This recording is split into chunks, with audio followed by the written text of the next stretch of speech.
Eu sei que eu vou chocar a sua audiência aqui, mas se você me perguntou, não fica sem resposta. Na minha opinião, whey protein é junk food. O sal de mesa é veneno. Então, aquela pessoa que pratica yoga, que faz uma atividade física inteligente e que tem a respiração abdominal, ela leva mais oxigênio para o sangue. Agora, o pobre não tem dinheiro, não tem saúde, porque ele está envenenado com esse negócio todo. Tem 45 livros publicados, 26 traduzidos para outros idiomas, presentes em mais de 40 países.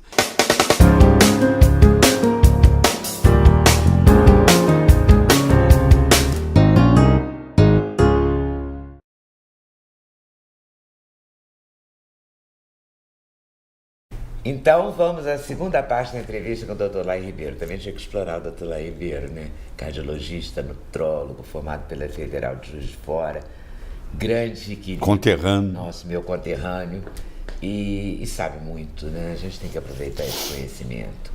E eu vou, como na outra entrevista a gente falou muito do adoçante, então eu vou falar uma coisa, vou começar com uma coisa que me impressionou muito. Sim. Quando eu vi você falando na internet, que é a questão do chiclete. Certo. Porque eu passei anos da minha vida, parei só depois da sua aula, certo, mascando chiclete zero açúcar, achando que isso estava me levando, passando bem a fome. Você deve ter ouvido eu falar um exemplo. Você vai numa floresta e de repente você escuta o rugir de um leão. E de repente você já está apavorado. Você nem viu o leão ainda, mas você escutou. O processo digestivo tem várias fases. Uma delas é a cefálica. Então você olhar a comida já começa a digestão. Só de você olhar. O odor que está na mesa, o cheiro, o sabor. Então na língua você tem as papilas gustativas. Você tem para o amargo, para o azedo, para o salgado, para o doce e para o umami. U-M-A-M-I, a gente pode discutir depois, e para o umami. E tem o doce. Então quando você coloca uma coisa doce na boca, não precisa ser açúcar, que seja doce. Você ativa a papila gustativa do doce. Ela avisa para o cérebro, está vindo açúcar aí. O cérebro avisa para o pâncreas, prepare-se porque vai precisar produzir insulina. Aí o pâncreas começa a produzir insulina. Só que aquilo nunca vem, porque você está mascando o chiclete, não tem nada. Mas o dia inteiro você está produzindo mais insulina do que você deveria. E aquilo acaba desenvolvendo uma resistência insulínica e pode levar até o diabetes. Que loucura, né? Os chicletes que eu achava que era tão inocente. Parece que é. Mas nada é inocente. O remédio para o colesterol, a estatina, que você é contra, né? E vários estudos americanos, o ano passado 2 estudos e esse ano já um estudo, atestam, corroboram o que você diz. Tem 20 anos que eu falo isso, né? Eu tive a oportunidade de viver 17 anos nos Estados Unidos. Eu trabalhei em Harvard, trabalhei na Baylor, fui 11 anos professor de medicina da Thomas Jefferson, fui diretor médico da Merck e fui vice-presidente da Novartis, na época Ciba Corporation, que depois se juntou com a Sandoz e formou a Novartis. Então, o primeiro país do mundo a lançar estatina foi os Estados Unidos. E a primeira empresa era uma empresa que eu era diretor. Então eu acompanhei o desenvolvimento e comecei a ver os efeitos colaterais. Então a estatina, eu acho que um dia, talvez já tenha morrido, vai sair do mercado, porque ela não tem, o benefício que ela traz é mínimo comparado com os efeitos colaterais. Esses artigos dizem que a doença coronariana não tem nenhuma relação... Nunca teve. Com o colesterol. Isso foi... Mas a vida inteira venderam isso pra gente. Eu sei, mas isso foi uma hipótese que nunca foi comprovada. A correlação.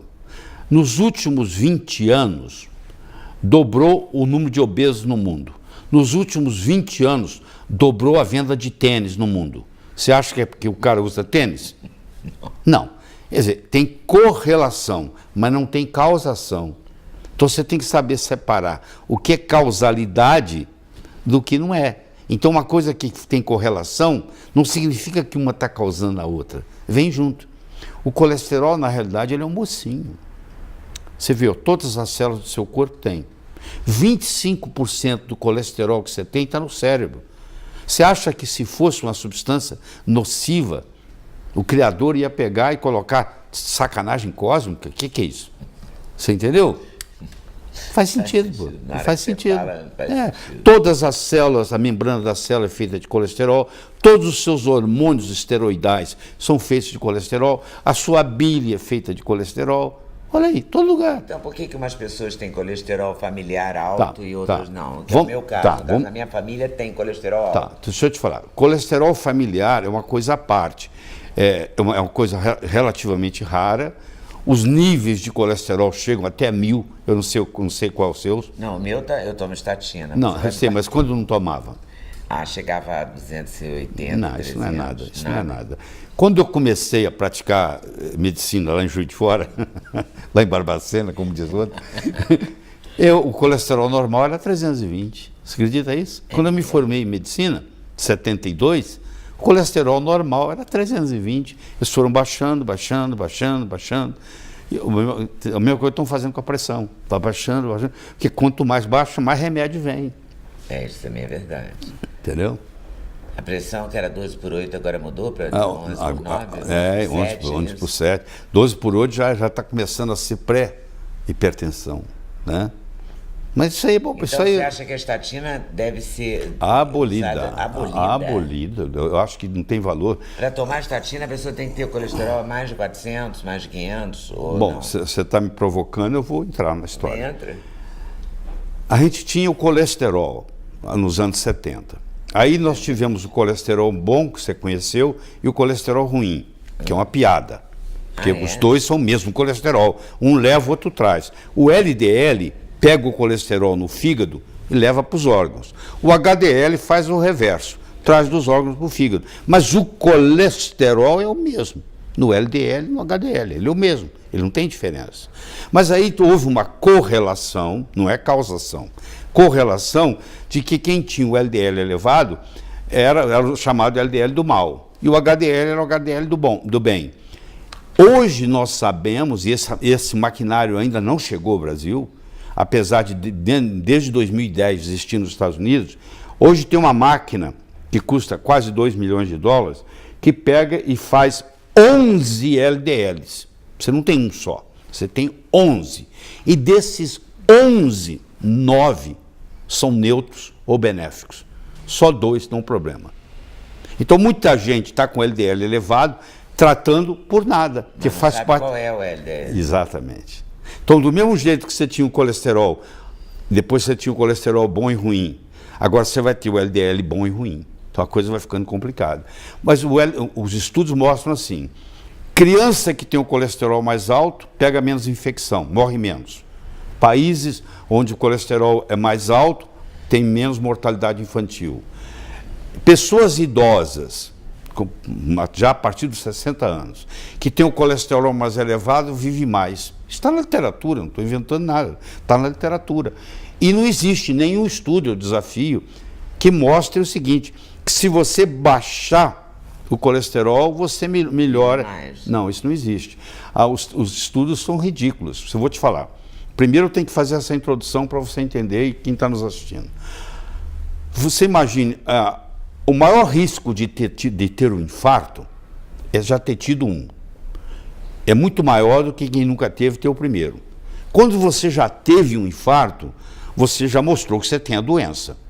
Então você tem que prevenir do segundo. Chama prevenção secundária. Quando você nunca teve, chama prevenção primária.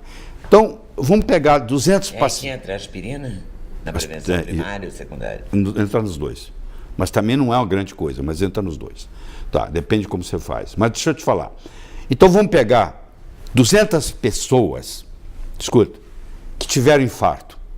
E eu vou randomizá-las, 100 vão tomar placebo e 100 vão tomar um remédio estatina, vamos supor. Eu vou chamar de remédio X. Por um ano. Agora escuta. No final de um ano, no grupo placebo morreram 2. No grupo tratado morreu 1. Ora, se era de 100 morreram os 2, é 2%. Se era de 100 morreu 1, é 1%.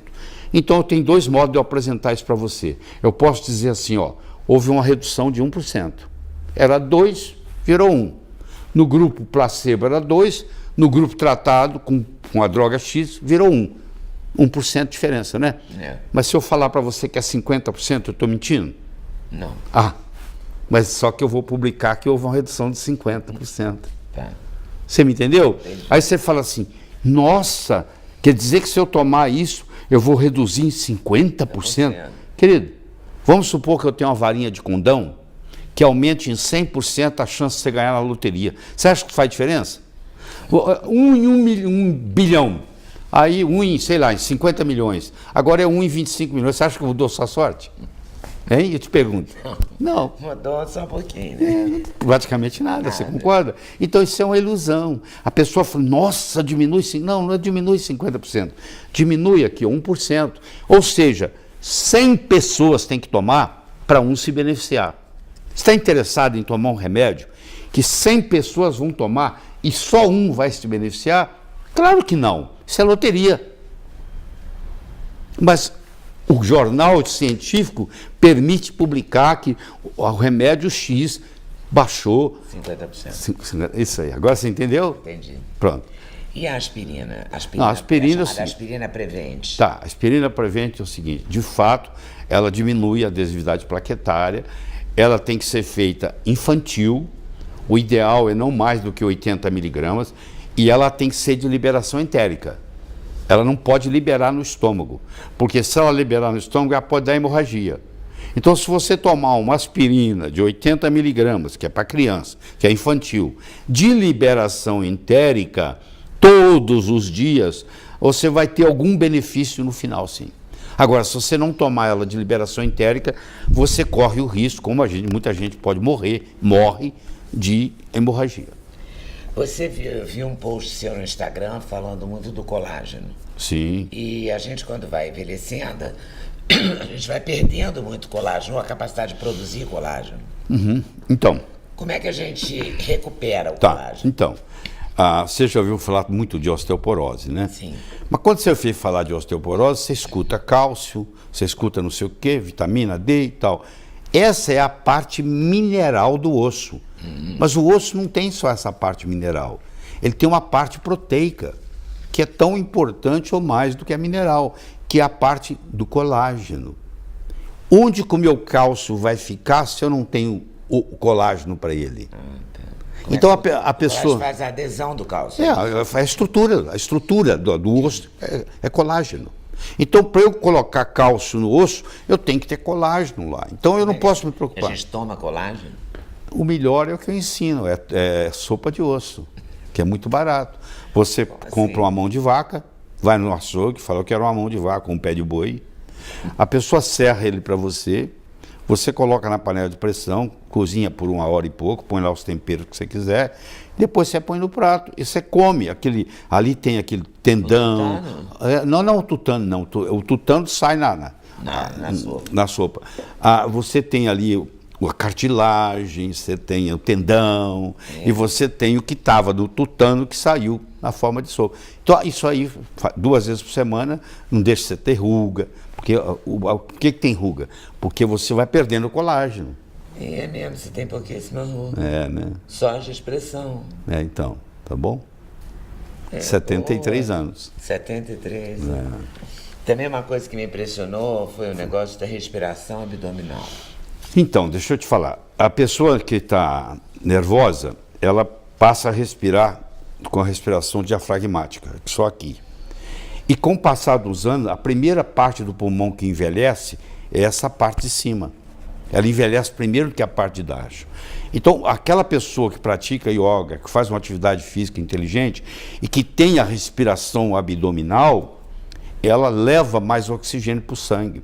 Você sabe que o oxigênio é o mais importante nutriente. Você pode ficar, sei lá, 1 mês sem comer, você pode ficar 20 dias sem tomar água, você não fica 3 minutos sem respirar. Tá? E de onde é que você tira o oxigênio? Do ar que você está respirando. Então, à medida que vai diminuindo a sua capacidade pulmonar, porque o seu pulmão vai envelhecendo, como tudo, você começa a respirar menos, começa a tirar menos oxigênio. E aí você começa a ficar mais cansada. Entendeu? Porque se não tem oxigênio, não tem energia vital. Então você acha que a gente deve fazer exercícios respiratórios para respirar? Sim, para estufar a barriga, como a yoga faz. A yoga, por exemplo, é muito boa nisso. O que mais que é muito bom para a saúde de exercício físico? Você acredita na meditação? Acredito na meditação. Hoje eu tenho aparelhos mais sofisticados que ajudam, né? Nós trabalhamos com uma coisa chamada que estimula o cérebro, que são sons especiais, chama neuroacústica, que você escuta e você faz como se fosse uma meditação de olhos abertos, mesmo assistindo televisão, porque vai equilibrando, faz o mesmo papel da meditação. É um aparelho? É um som que você pode colocar em qualquer aparelho. Foi desenvolvido por um brasileiro, muito interessante. É um som, você sabe aqueles sons alternados? Pum, pum, pum, pum, pum, pum. E equilibra uma parte do cérebro com a outra. Que legal. Isso como exercício diário? Eu faço todo dia. Na minha atividade física que eu faço no final. Você faz atividade física? Todos os dias. Faz o quê? Esteira? Eu pulo 50 vezes numa câmara elástica, 500 pulos. Eu faço 500? 500. Faz rápido, muito rápido, né? E isso sacode tudo, né? Eu faço 30 minutos numa esteira e depois eu faço 5 minutos numa plataforma vibratória. E aí eu desenvolvi um sistema de sauna, estilo Laí Ribeiro, onde eu coloco a sauna em 92 graus. Você não conhece o chamado exercício intervalado de alta intensidade? Eu criei a sauna intervalada de alta intensidade. Você entendeu? Como é isso? Laí, assim. muito bom. É assim. Primeiro você tem que fazer sauna seca. Não se pode fazer sauna úmida no Brasil. Porque a água é tratada com cloro. O cloro, quando esquenta, ele vira um gás venenoso. Você respira, ele ataca a sua tireoide. Aí te engorda. Você ganha peso. Então tem que ser sauna seca. Sauna seca. E aí você faz a 92 graus, eu entro lá, eu aguento ficar lá 3 minutos e meio, 4.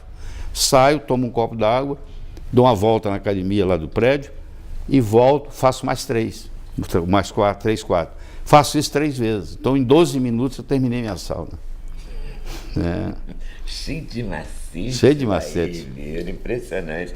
Eu queria falar também de suplementação, porque eu já vi você falando da vitamina K2. Sim. E já vi nos Estados Unidos, vem cálcio, magnésio, e eu quero falar também do magnésio. Vem cálcio e vitamina K2. Até alguns são associados. E vitamina D3. Vou te explicar. Tá bom. Como é que é isso? Vamos responder primeiro a K2. A K2 foi um mistério que ficou 70 anos, só foi desvendado em 2007, ou seja, tem 11 anos que isso aconteceu.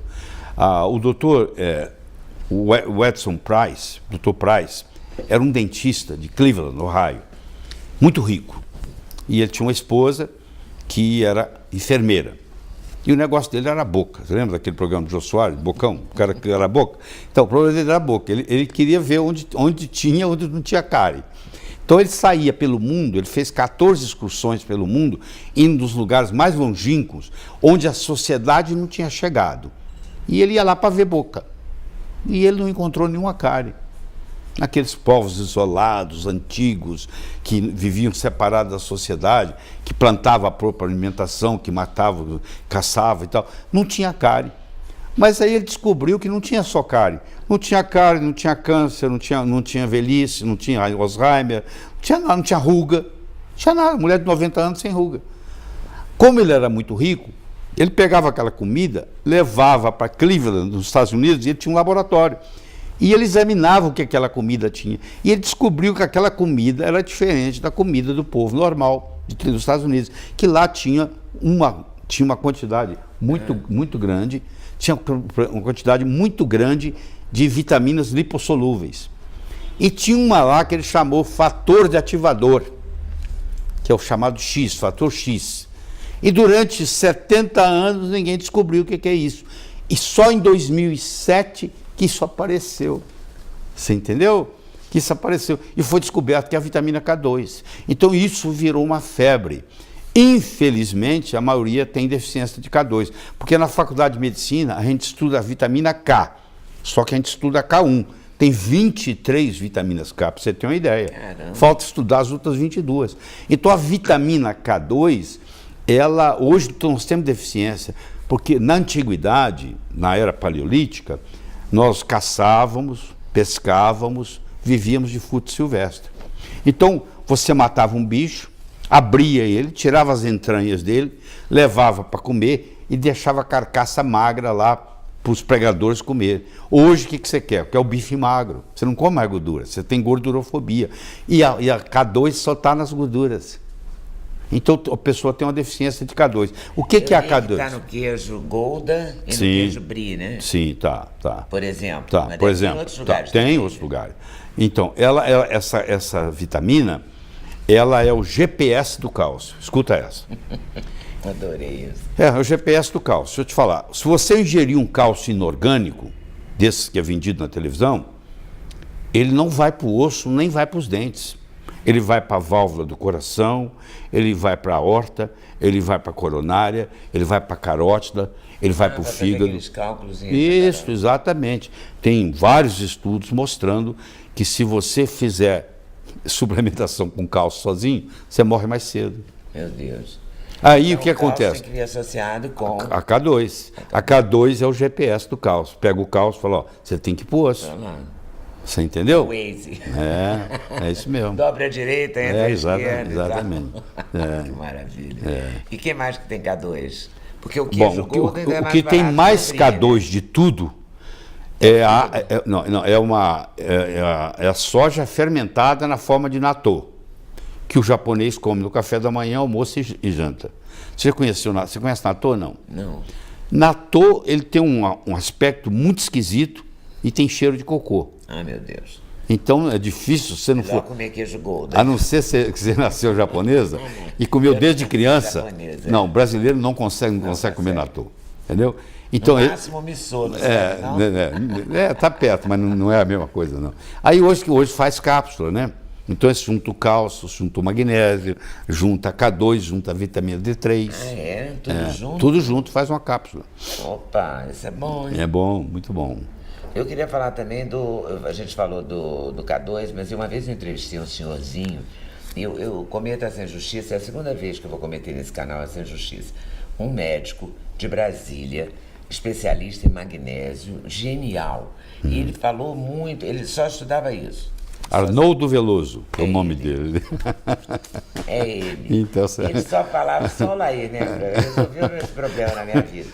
Ele falava do magnésio, dizia que o Brasil tem um solo ruim em termos de magnésio, né? É verdade. E que o magnésio é a grande... Não tenha dúvida. Ele é uma das maiores autoridades do mundo em magnésio. Ele está com 88 anos, 87, consultório aberto, atende, né? Viaja ainda, vem dar aula em São Paulo. Prazer em saber. Vou ver se eu faço contato com ele. Se você fizer um contato com ele, te dá uma entrevista. Eu tenho. Muito é meu amigo particular. É mesmo? Depois me dá o contato dele. Sim, todo prazer. Quem sabe ele vem a São Paulo. Não, de vez em quando ele está em São Paulo. Outro dia ele estava em São Paulo, ele foi pegar um Uber, o motorista não viu, andou, ele caiu de boca, foi para o Einstein, costurou, quebrou a boca inteira. No outro dia ele deu aula, com a boca inchada. Meu Deus do céu, com 80 e tantos anos. Uma boa. É incrível ele. É um amor ele. E ele fala do magnésio. Então deixa eu explicar. Tem razão. Então. Ele tem toda a razão. Quem sou eu para duvidar dele? O doutor Arnoldo Veloso morou muitos anos na Alemanha, um cara brilhante, tem um dos melhores livros de magnésio no mundo. E é o seguinte, você para ter magnésio no solo, você tem que ter água magnesiana.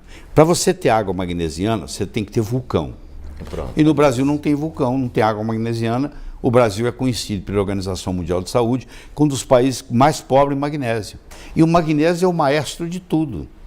Então, praticamente todo brasileiro se beneficiaria em ingerir magnésio. Aí você pergunta assim, mas eu não quero tomar suplemento. O que uva? O que você vai encontrar mais magnésio é no espinafre. Tá? Agora, uma coisa que você vai gostar de ouvir muito é o seguinte, o outro que tem muito magnésio é o cacau. Se você fizer uso do chocolate amargo diariamente, você inclusive vai tratar a sua pressão alta, porque o magnésio é muito bom antihipertensivo. Tem muita gente que só com magnésio controla a pressão. É mesmo? Mas tem que ser o cacau amargo, tem que ser 75%, 80%. Quer dizer que o magnésio tem uma importância muito maior do que a gente pode pensar. Vamos analisar para você ver, ó. Há 2,7 bilhões de anos atrás, a célula começou a produzir a fotossíntese, a planta. Ela pega o gás carbônico e solta o oxigênio. Ela faz isso numa organela chamada cloroplasto. E lá tem uma estrutura chamada clorofila. E quem que está no centro da molécula da clorofila? O magnésio. Se o magnésio não existisse, nós não estaríamos aqui. Você acha que deve ser o cloreto de magnésio ou o magnésio em casa? Existem uns 12 diferentes. Por exemplo, hoje já... Porque já me falaram que para dores articulares também o cloreto de magnésio Tá, eu vou te responder. Nós temos 12 tipos de sais de magnésio diferentes hoje. Se você quer gastar dinheiro, tem condição, você fala assim, ó, e o meu problema está no cérebro, então eu vou te receitar magnésio treonato. Fala, meu problema está no coração, então eu vou te receitar magnésio de malato. Tá? Dependendo do seu problema, eu vou te dar um. Agora, se você não quer gastar muito dinheiro, e quer meia boca, mas resolve muito, você vai usar o cloreto de magnésio, que é o mais barato deles todos. Realmente é barato. Entendeu? E é geralmente assim, ó, eu vou falar isso. Para os ossos, para as articulações, ele também funciona? O cloreto? Funciona também, mas o melhor é o magnésio glicina. Para o osso, glicina. Para o osso é o magnésio glicina. Então você vê que o negócio está tão estudado, tão pesquisado, que hoje já tem, é para o cérebro, é treonato, é para o coração, é de malato, é para o osso, é glicina. Agora, o magnésio resolve tudo, entendeu? Tá bom? Tá certo. O magnésio, então, a gente está no magnésio... O cloreto de magnésio. Cloreto de magnésio. Você falou no magnésio, na vitamina K, no cálcio... O quê? Selênio, beta-caroteno... Não, deixa eu te falar, nós estamos falando do osso. Podemos. No osso, vamos ficar no osso. Na osteoporose, eu tenho que fazer vitamina A, vitamina D3, vitamina K2, magnésio, cálcio, zinco e boro. Tá? Só não posso ficar dando dose, porque senão fala que eu estou receitando aqui. Mas esse é o ideal. Mas o seguinte, se for a mulher, fazer uso de progesterona bioidêntica. Se for homem, fazer uso de testosterona, se tiver deficiência, né? Aí completa. Licopeno. Porque me falaram também que tem que cozinhar o tomate. Tá bom, deixa eu te falar. O licopeno, ele é hidrossolúvel. Então, por que tomar o suco de tomate não ajuda nesse aspecto? Porque o licopeno, ele não é absorvido, a não ser que ele seja lipossolúvel. Quando você cozinha o tomate da pizza, aquele é bom, porque foi cozido. O molho de tomate é bom. O molho de tomate é bom. Então eu tenho que cozinhar para poder liberar o licopeno para ele ser absorvido. Se você não fizer isso, ele sai nas fezes, entendeu? Você não absorve ele. Ele é muito bom para o homem e para a próstata. Então, uma ação muito grande na hiperplasia prostática benigna. Então, deixa eu falar de próstata um pouquinho. A próstata tem dois problemas.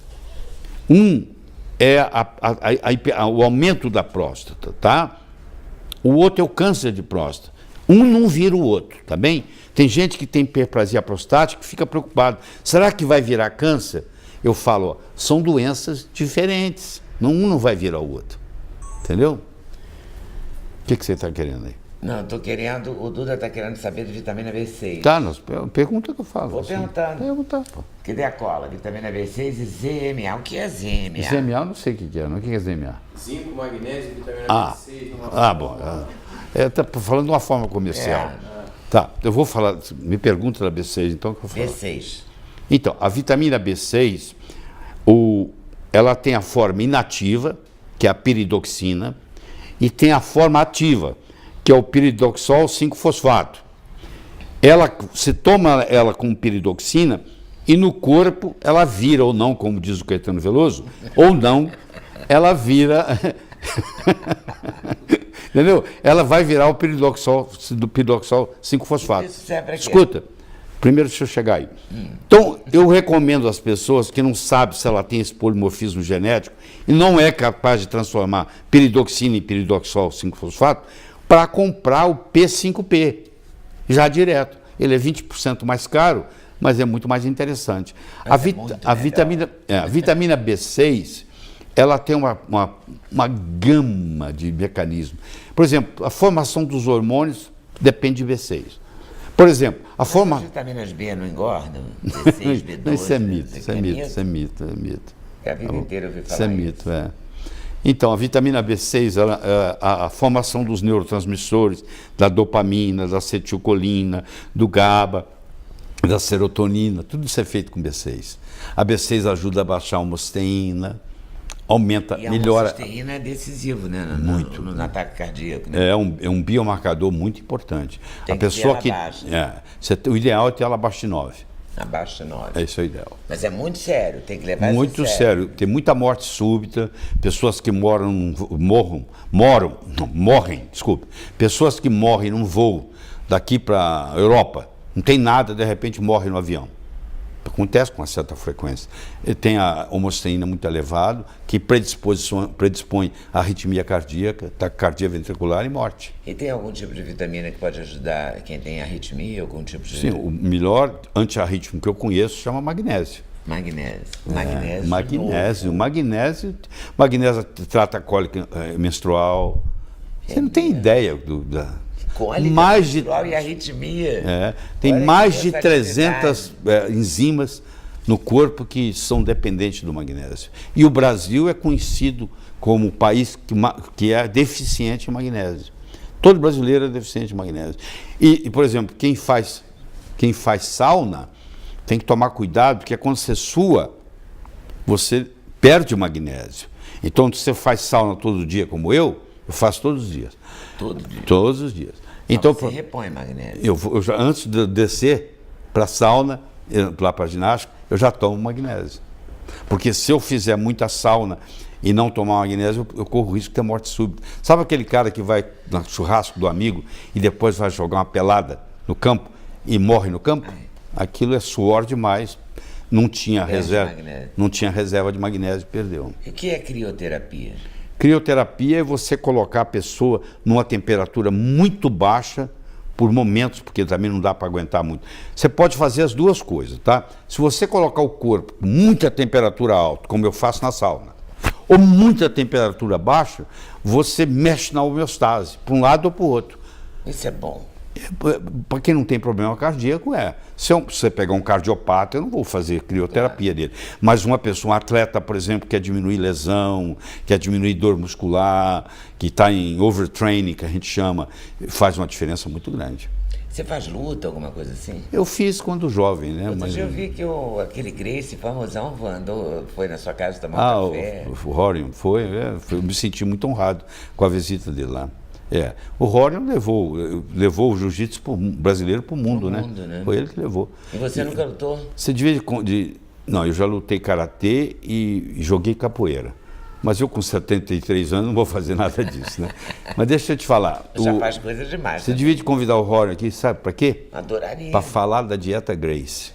A dieta Gracie. Ele tem um livro sobre a dieta Gracie, muito interessante. Olha, eu gostaria muito, sabe por quê? Eu entrevistei o velho Gracie. O Hélio? O velho Hélio. E ele ensinou para mim, eu me lembro direitinho disso, eu passei um tempão comendo isso no café da manhã, que era para comer metade do mamão papaya com requeijão. Certo. Aí depois a Kira Gracie, que também entrevista no canal, muito me brilhante, disse que é antes do whey protein. Quando não existia whey protein, você usa whey protein? Não.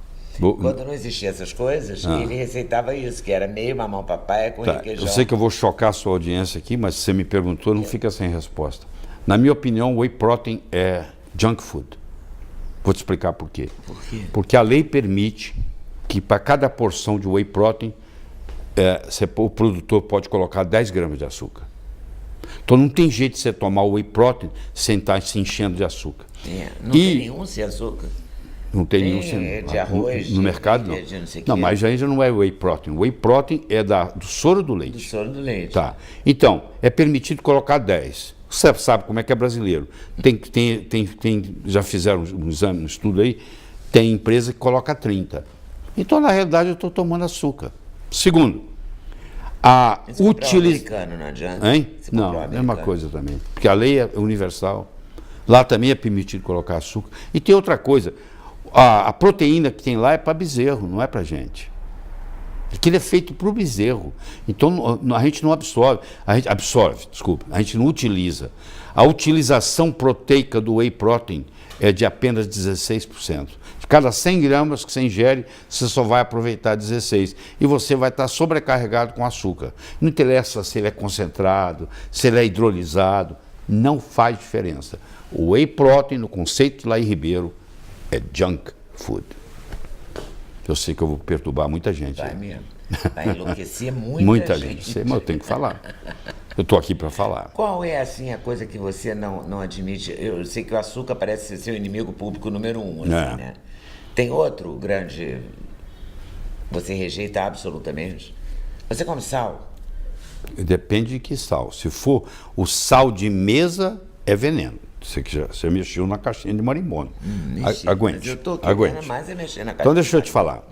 O sal que você tem na mesa, um dia, ele não foi daquele jeito.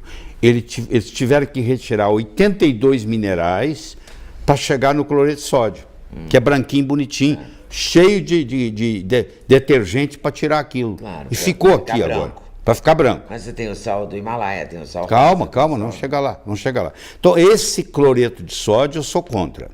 Agora, o sal integral, seja ele celta, seja ele Himalaia, seja ele o sal marinho brasileiro, que é muito bom, integral, não refinado. Ele tem 80 e tantos elementos. Então, olha o paradoxo.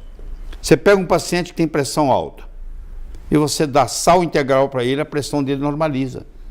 Porque no sal integral vai ter magnésio, vai ter potássio, que tratam a pressão. Se ele está tomando um diurético todo dia, o diurético expolia, elimina potássio, elimina magnésio. Então ele é um paciente agora que tem deficiência de magnésio, deficiência de potássio. Quando eu dou o sal integral para ele agora normaliza a pressão. O sal integral é aquele que a gente tritura na mesa na hora de O comer? sal integral é aquele que não é refinado. Pois é, não é refinado. Que não é branquinho. Ele não é branquinho. Mas é em pedrinha. Pedrinho, ele pode vir em pó também, isso não. Pode. Você pode, o cara pode moer e já vender. Ele não é refinado, ele não é branquinho. Tá. É assim que você... Tem o sal... Tem o sal de celta, tem o sal marinho brasileiro. Tem gente que compra assim, ó, sal marinho brasileiro refinado. Está jogando dinheiro fora. Porque ele está comprando cloreto de Você sódio. está mandando comprar o sal marinho, sem ser refinado. Sal marinho não refinado. Não refinado. Exatamente. Qual outro grande conselho que você me dá para a gente fechar? Para de me chatear e deixa eu ir embora. Não, de jeito nenhum, que é isso. Não, eu queria dizer o seguinte, que a pessoa tem que procurar diminuir ao máximo a ingestão de remédios, porque é assim, isso aí vai ficar para a posteridade para você. Então vou ter que te perguntar uma coisa antes de você terminar. Omeprazol. Tá bom, eu vou responder do omeprazol. Deixa eu te falar uma coisa. Esse é um dos Eu mais trabalhei tomados. 8 anos e meio na indústria farmacêutica americana, então eu já estive do outro lado, eu conheço muito bem. Então vou lhe mostrar aqui, vou te apresentar o que é uma patente da indústria farmacêutica. Uma patente farmacêutica, ela tem a duração de 17 anos. Então, se eu descobrir uma molécula e patenteá-la, ela é minha por 17 anos, com exclusividade. Eu vou gastar uns 8 anos para desenvolver o remédio e eu vou tomar conta do mercado por 9 anos. Eu só consigo, escuta essa, eu só consigo uma patente numa molécula se eu provar para as autoridades que essa molécula não existe no planeta Terra. Ninguém pode patentear o que a natureza faz. Ninguém pode patentear o oxigênio, ninguém pode patentear zinco, ninguém pode patentear magnésio, porque a natureza fez. Tem que ser uma coisa que a natureza não fez. Agora eu te pergunto, como é que chama uma coisa que não existe no planeta Terra? Eu tenho um nome para isso, chama ET. Não é ET? É um ET. Esse ET, agora eu vou colocar ele na boca. O meu corpo vai falar assim, que porcaria é essa? O que é isso? Eu não conheço essa molécula. Ela não existe, como é que o corpo vai conhecer? Sabe o que o corpo faz? Ele vai eliminar essa molécula. No processo de eliminar, vai ter um efeito colateral. Então é assim, você toma um remédio para o coração e ele ataca seu estômago. Só que agora você vai no médico do estômago. Ele vai te dar um remédio para o estômago que vai atacar o fígado. Aí você vai no médico de fígado, ele vai te dar um remédio para o fígado que vai atacar a sua cabeça. Aí você chega em mim, tomando 6 remédios, você já não sabe qual é a sua doença mais. Você tem uma doença que é uma combinação dos efeitos colaterais desses venenos, certeza que você está tomando. Faz sentido. Tá bom? Então tem publicações nos Estados Unidos mostrando que remédio chega a ser nos Estados Unidos a 4ª causa principal de morte. A primeira é coração, a segunda é câncer, a terceira é doenças autoimunes, e a quarta é medicamentos. Então a pessoa fica pensando, então vamos pegar a história do omeprazol. Refém, né? As pessoas são reféns do omeprazol. Bom, são reféns antigamente era assim, ó. O pobre tinha saúde, o rico era doente, porque o rico bebia, tomava uísque, comia açúcar, entendeu? Tomava remédio, o pobre não tinha remédio. Aí veio o sistema que agora o remédio é de graça pelo SUS. E agora adoeceu o pobre. Agora o pobre não tem dinheiro, não tem saúde. Porque ele está envenenado com esses negócios todos. Não, o omeprazol é de graça, eu quero. Então você quer que eu responda para o omeprazol? O omeprazol é o seguinte, deixa eu te falar. O estômago tem que ter ácido clorídrico. Se ele não tiver ácido clorídrico, não digere o alimento. E se não digerir, dá refluxo. Quando você sente uma azia, você toma omeprazol. Não é excesso de ácido clorídrico, é falta. É falta? É o contrário. Só que você vai tomar o omeprazol e a sintomatologia vai melhorar, porque o omeprazol vai anestesiar seu esôfago e vai aumentar o pH. Quando faz o refluxo, não tem muita diferença de pH mais. E você acha que te faz bem. Ele só... É a mesma coisa, você é dona de uma fábrica de artifício, fogos de artifício. E você sabe que a qualquer momento os fogos de artifício podem pegar fogo e explodir. Você monta um alarme na cabeceira da sua cama, se algum dia pegar fogo lá, vai tocar o alarme. Uma madrugada, 3 horas da manhã, você acorda, o alarme está tocando, você vai lá, desliga ele e volta para dormir. Você acha que resolveu alguma coisa? Não. Você desligou o alarme. Então, quando você toma omeprazol, você só desligou o alarme. O estrago continua acontecendo. E não tem uma coisa natural para compensar, porque também tirar o omeprazol vai dar dor. O limão é uma solução. O limão é uma solução, você passa a fazer um limão espremido. Existe uma erva chamada... Em jejum. Existe uma erva chamada espinheira santa, tira com a mão. Tem um caminho. Eu digo o seguinte, quando no universo, quando no planeta Terra chega uma doença, eles trazem junto a solução. Sempre tem a solução, entendeu? A natureza sempre trabalha. Está na natureza. Está na natureza. Tá bom? Suas considerações finais. Pois é, Leda, foi um prazer muito grande vir aqui conversar com você, aliás, matar a saudade. Eu tenho que dizer que você tem quantos livros hoje em dia publicados? Eu tenho 45 livros publicados, 26 traduzidos para outros idiomas, presentes em mais de 40 países. Eu tenho 165 DVDs médicos de assuntos diferentes, cada um com pelo menos 1 hora de duração. Tem canal? Tem canal. Tem uma aula gratuita? Tem aula. Teve essa das o live, né? Faço live. E tem cursos também. E tem o meu Instagram, que é o @drlairribeiro, que é muito dinâmico, que praticamente 3, 4 vezes por semana eu trago uma novidade médica, pragmática. Então, se você entrar no meu Instagram e me seguir, você vai gostar, porque lá tem sempre coisa importante. Tem cursos também, né? Tem cursos, viagens pelo Brasil afora, cada vez menos, né? Porque eu poupo bastante, né? Tem que cuidar bem do corpo. Cada vez você quer ficar mais com os filhos e os netos. Agora tem que sobrar tempo para os netos. Ainda tem uma cachorrinha que chama Biloca. E tem a Dona Eliane. E a Dona Eliana por trás de tudo, né? Ela que coordena tudo. Quantos anos de casado? 26. Caminhando para os 27. Felicidades, parabéns. Muito obrigada por ter vindo. Eu que agradeço. Valeu mesmo. Obrigado a vocês por estarem nos assistindo e até o próximo vídeo. Valeu. Não esquece de dar like, né? Compartilhar. Aquela coisa toda de sempre.